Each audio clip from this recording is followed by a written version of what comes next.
one under 50, or perhaps older, pays homage to a Latina actress who has to pave the way for Latina stars of today, Salma Hayek, Michelle Rodriguez, Zoe Saldana.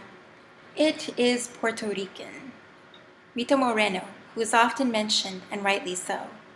She is the first Hispanic woman to have won an Oscar for West Side Story. She is one of the earliest and one of the few to have earned a Grammy, Emmy, Tony, and Oscar, all within a 16-year time frame under the age of 50. Nonetheless, her star emerged in the 1950s. She was not the first Latina in Hollywood.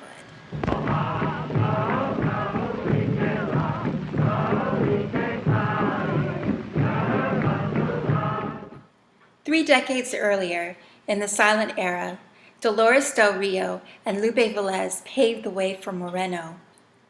Both were Mexicans of contrasting personas. They were the female counterparts of male Latin lovers, Rudolph Valentino and Ramon Navarro. Del Rio was an exotic, regal beauty, boasted by Marlene Dietrich as the most beautiful woman in Hollywood. Eventually, earning $9,000 a week, Dolores Del Rio starred in classics from the silent era with top billing, including Resurrection, Ramona, Evangeline, and What Price Glory. While a silent movie, What Price Glory was known for its use of profanity among its actors, deciphered by the deaf and lip readers. Dolores Del Rio's career continued to flourish in the talkies. Her successful film, Bird of Paradise, made before the Hays Code was enacted, created a scandal as she portrayed a scantily clad Polynesian who takes a nude swim. Her next film, Flying Down to Rio, was also a hit, introducing the world to the famous dancing pair, Fred Astaire and Ginger Rogers. Throughout the decade, she continued working, but none measured the success of her earlier efforts.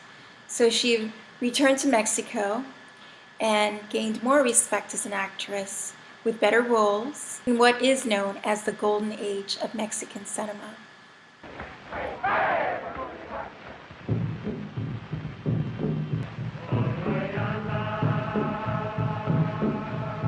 In her personal life and on screen, Lupe Velez fit the fiery Hollywood Latina stereotype. She had a passionate affair with Gary Cooper and a stormy marriage to Olympian and movie Tarzan, Johnny Weissmuller. It was a volatile marriage known for yelling matches, bites, and scratches.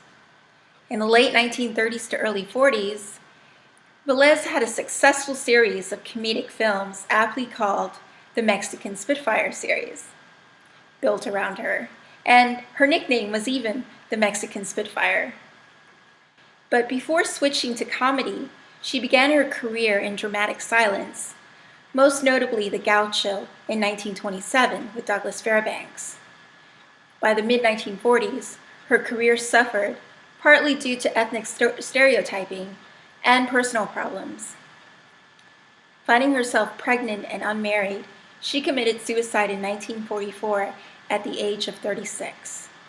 Ride side by side down the old Spanish trail. It isn't necessary to tie him up.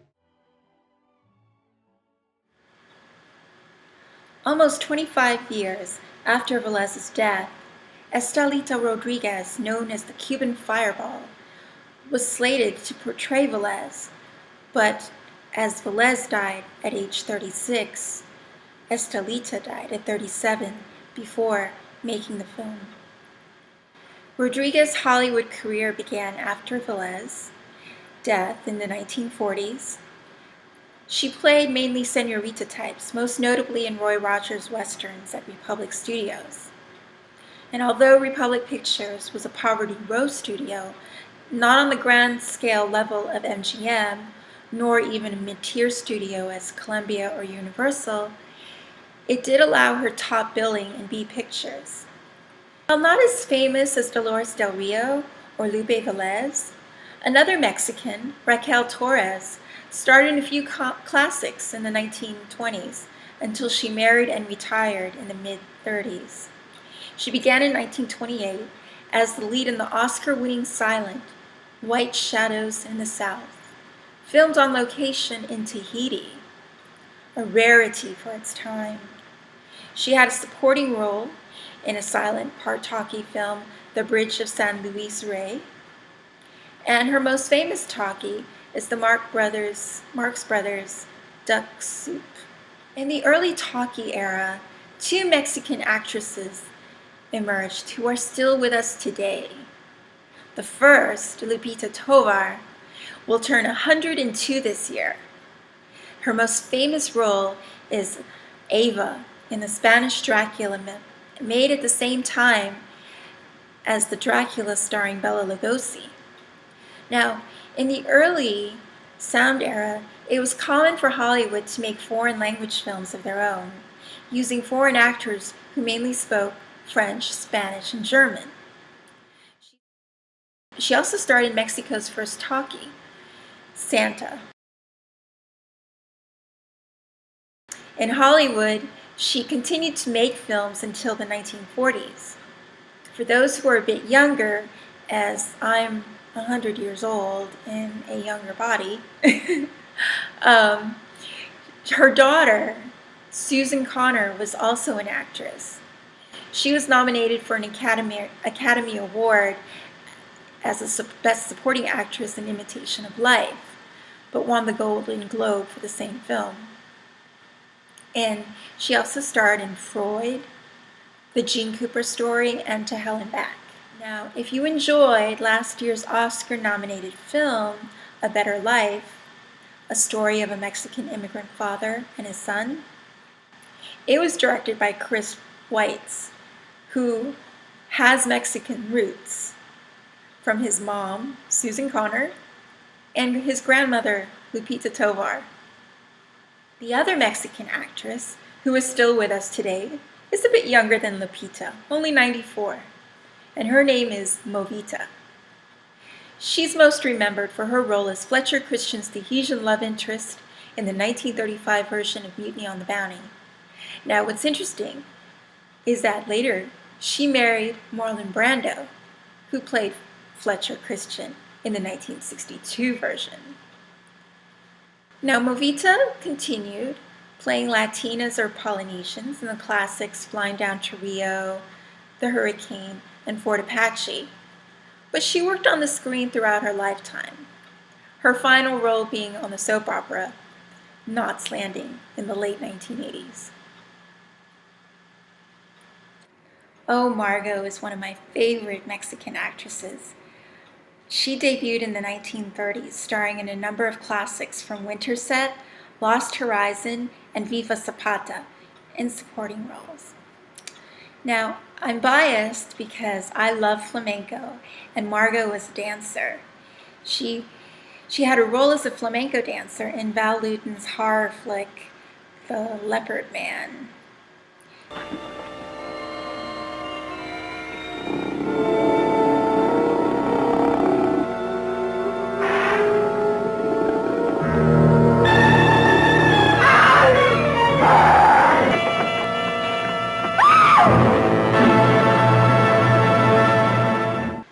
What I also admire about Margot is her philanthropy. She helped found the Chicano nonprofit cultural center for the arts and education called Plaza de la Raza in East Los Angeles. It offers classes in theater, music, visual arts, and dance, including flamenco. Many of the performances are held at the Margot Albert Theater. Now, the name Albert comes from her second husband, Eddie Albert, the actor and environmental activist known for his role on Green Acres. I adore Dominican actress Maria Montez. She did not have the talent of the aforementioned actresses, but she brought me so much joy as a child. She was a moneymaker for Universal Studios during World War II, when fantasy films helped the audience forget about the war. I didn't grow up during World War II, but I did grow up with her on PBS channels in the 1980s. And most of them had blonde stars, like Betty Grable, Alice Faye, Sonia Henney. So it was really wonderful that Montez was a brunette like I am. She was beautiful and top billed in colorful Arabian or other exotic pictures. I'm curious to know why one so beautiful, or so young, should marry the ruthless Khan. I shall be queen in Baghdad. After she married the French actor Jean-Pierre Aumont, she moved to Paris. So when I went to Paris last year, I made a point to visit her grave. Unfortunately, she died when she was 31 or 39, depending on which source you use. And she had a heart attack and she drowned in her bath. Now, her films are campy, but they're wonderful for children. And the Technicolor is beautiful, he must not. and she was He must beautiful not as try to well. They will kill him. I, a lowly merchant, do plead with the mighty Khan for the privilege of adding my humble offerings to those of his noble guest. This merchant from Basra is Ali Baba.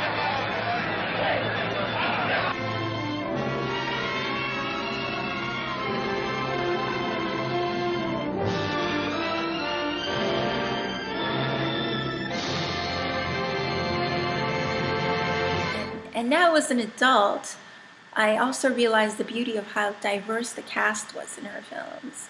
Her co-stars included Sabu, an East Indian actor, the Hawaiian actor Al Kukumi, Thomas Gomez was a staple, Turhan Bey, who was part Turkish, and also Jenny Lagan, a black actress and dancer, who is still with us today, and you can YouTube her tap dancing at the age of 92. I do want to mention the Mexican singer, dancer, and actress Armida, I don't know how it's pronounced. She was able to sustain herself in movies from the late 1920s through the 1950s, although she mainly had bit parts, or they were specialty acts as a dancer or singer. The Girl from Monterey in 1943 was one of her few leading roles. And last but not least, one of the most talented actresses to have ever graced the silver screen, Katy Jurado. Her former husband, Ernest Borgnine, described her as beautiful but a tiger. And although she too played stereotypical Latina roles, she managed to give them strength and dignity in her performances. I fell in love with her character, Cello, in Bullfighter and the Lady, starring Robert Stack. It was her first English language film, and she delivered her lines phonetically. But you wouldn't have noticed her lack of English skills. Her most well-known role is Helen Ramirez in High Noon, and it earned her a Golden Globe for Best Supporting Actress. She was Oscar nominated for Best Supporting Actress in Broken Lance, but unfortunately she didn't win. And you may have seen her in other films like Badlanders, One-Eyed Jacks, Barabbas, Pat Garrett and Billy the Kid, and if you're a Luis Buñuel fan, his Mexican film El Bruto. She juggled a career between Mexico and the US, but towards the latter decade of her life, she appeared mainly in Mexican productions. Well, thank you for joining me for this quick overview of Latina actresses before Rita Moreno. Soon I'll be working on the Latino men, like Ramon Navarro, Leo Carrillo, and Pedro Gonzalez, for example. So stay tuned.